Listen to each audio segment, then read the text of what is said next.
Hey guys, welcome back to another episode of building the BMW AIRHEAD motorcycle. So if you followed the series so far, in the last episode I actually painted the frame of the motorcycle. Initial plan was to use sandblasting to prepare the frame for the paint job. But in the middle of it, I kind of gave up because the gun that I had wasn't too good. But I found that the sandblasting is really satisfying to me. I use sandblasting for some of the part. If you haven't watched that, just click up here, you're gonna see the whole series there. You know, like sandblasting has something to it. It's pretty fast, it's pretty clean. You know, you cannot do the same job with the orbital sander and it takes forever. So I decided to give sandblasting another chance. That's why I bought a big Sandblaster machine. So it's a sandblasting tank. It's called King, I guess, King Canada, and I'm gonna just put the link of this in the description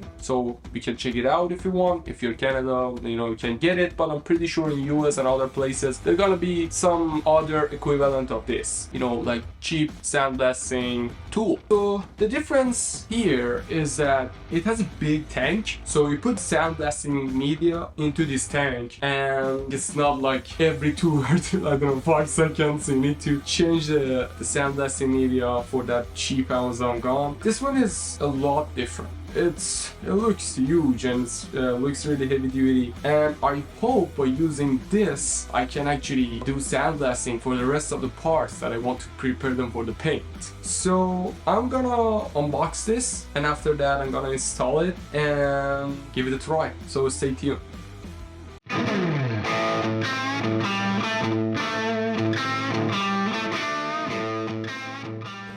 Alright, we took everything out of the box. The good news is it seems like some part of it is actually assembled. I just wanted to show you this. This is King Canada. Sorry, it's reverse. But yeah, 20 gallon pressure abrasive sandblaster machine. Okay. So this part I wanted to show you. This part is already assembled, so it doesn't look that bad. The assembly. Oh my god, there are a lot of distance. What else? We have the protective mask. Remember, I have an overall protective and it goes really well with this. This is something nice to have, and different parts, wheels. I guess this is a cap, and this is handle, and some Teflon and instruction manual. So I'm gonna look into that and try to assemble this. I'm gonna just speed up the video. It's gonna be a time lapse, but if I see any difficulty or any kind of, I don't know, like point that I want to mention, I'm gonna stop the time lapse and let you know, guys. So let's get to it.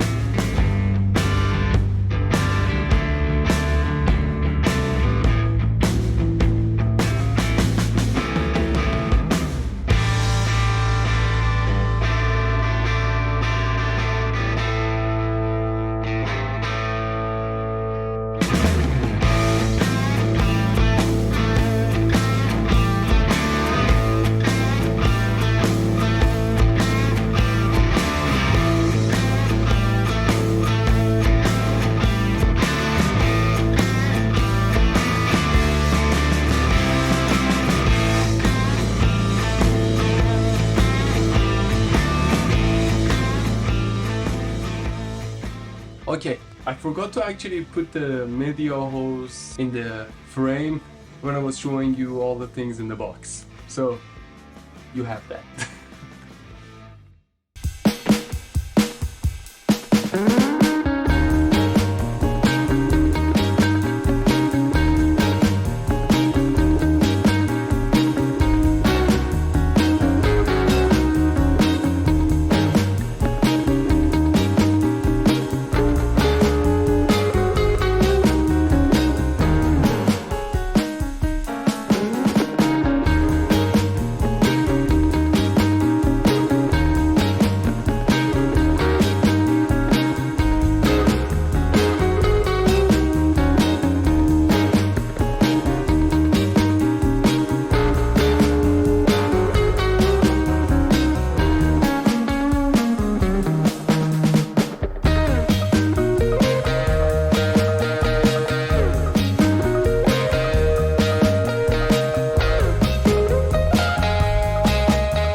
we are done installing everything and make this unit ready. Oh, actually I forgot that. Yeah, so I guess I just need to put in this lid and that would be all, right? So give me a second. There you go. Yeah, easy. It will pressurize the tank when it's closed. It's connected to the compressor and everything. Okay, you're done. I didn't want to mention any point. Everything was like super smooth. It went really well and it took me less than half an hour. And man, today is so hot. Yeah, it's really humid and can't even breathe. And in this work clothes, I'm sweating all the time. But yeah, nothing would stop me. Okay, so this is done. We're gonna take a look at the instruction and we're gonna connect it to the compressor and see how it actually works. Let's see. Okay guys, so I read the instruction. It's pretty easy. First thing you want to make sure is that you need to have all these valves closed and they're gonna be all in horizontal position. Horizontal, and there is another valve underneath the tank and that one should be horizontal as well. Okay, and after that we're gonna connect the compressor to this. Okay, let's go.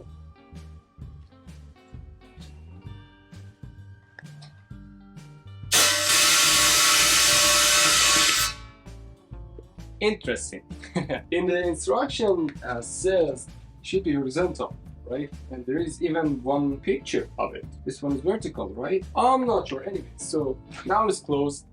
We know that this is closed, and if I do that, it's gonna, like, try to, put the kind of pressure into the tank. So this one is vertical to this. Let's just say that this is a closed position. Vertical, kind of the hose, and that one is close too. So let's do that. So next thing you need to do, you need to keep that, and it's possible that my compressor goes on and you hear a lot of noise, but bear with me. Let's see if we can fill up this tank.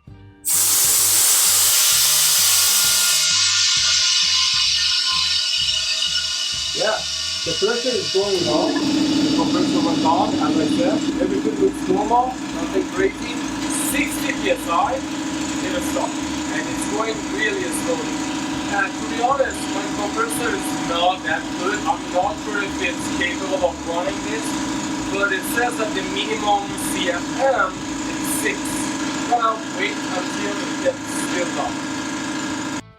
That's interesting. The compressor is off, but this one is stopped at 60 psi. Yeah, I don't know what's wrong. Okay, let me figure this out. I'm gonna get back to you soon.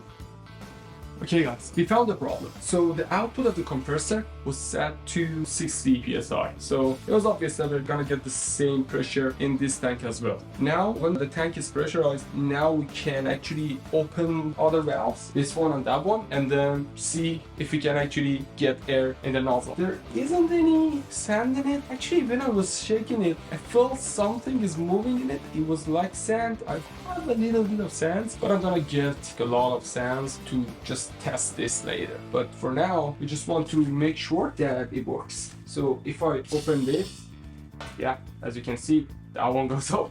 Let me just have it in a good position. Now we should have this, like the pressure builds up on it, so it should work. Let's see.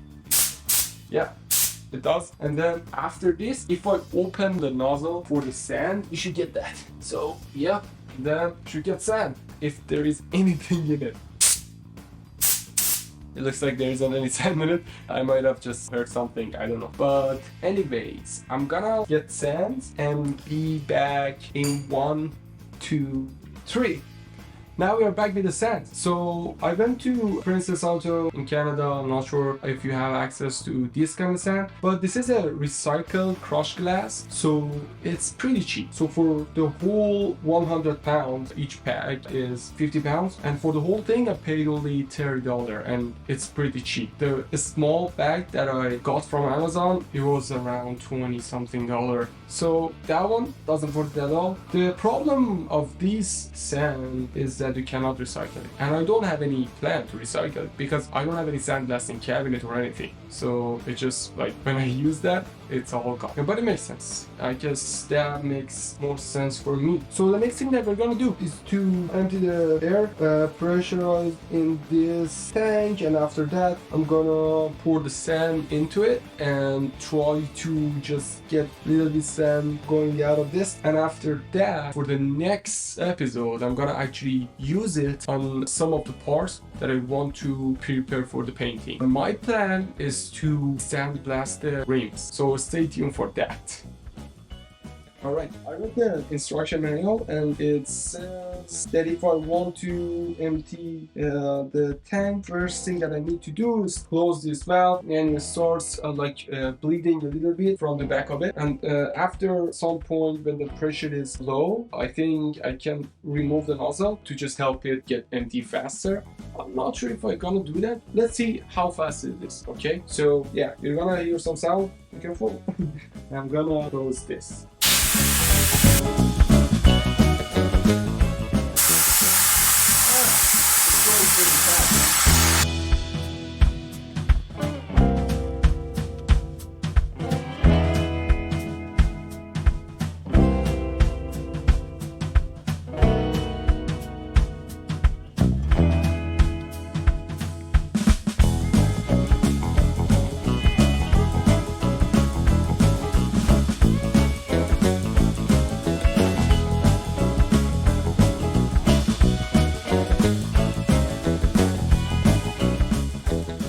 So it's all empty. So it says after like 60 psi, like anything less than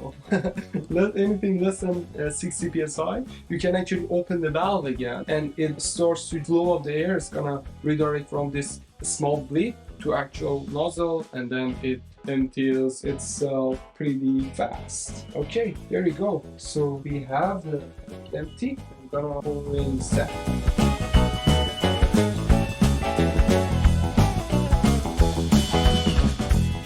They say it's not safe to breathe in all these small piece of glasses. Looks like vapor or something. Just make sure that you do it slowly. Oh gosh. Okay, maybe I'll use my respirator on that.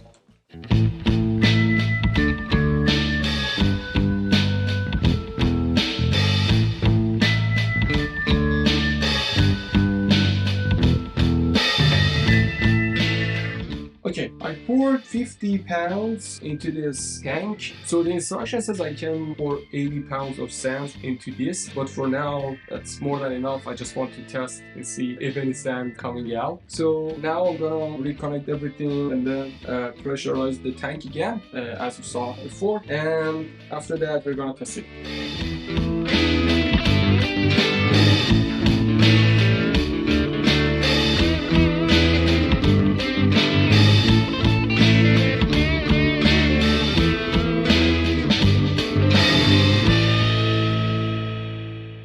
Alright, we did all the steps. Now there's enough pressure inside of the tank, and then I opened the nozzle for the sand, and everything should be fine now. And we're gonna try it now. Okay, so let's see if we can see any sand coming out.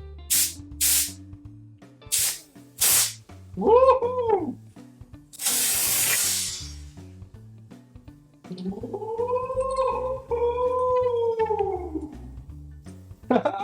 Yes, so it looks like it works. Why is bleeding?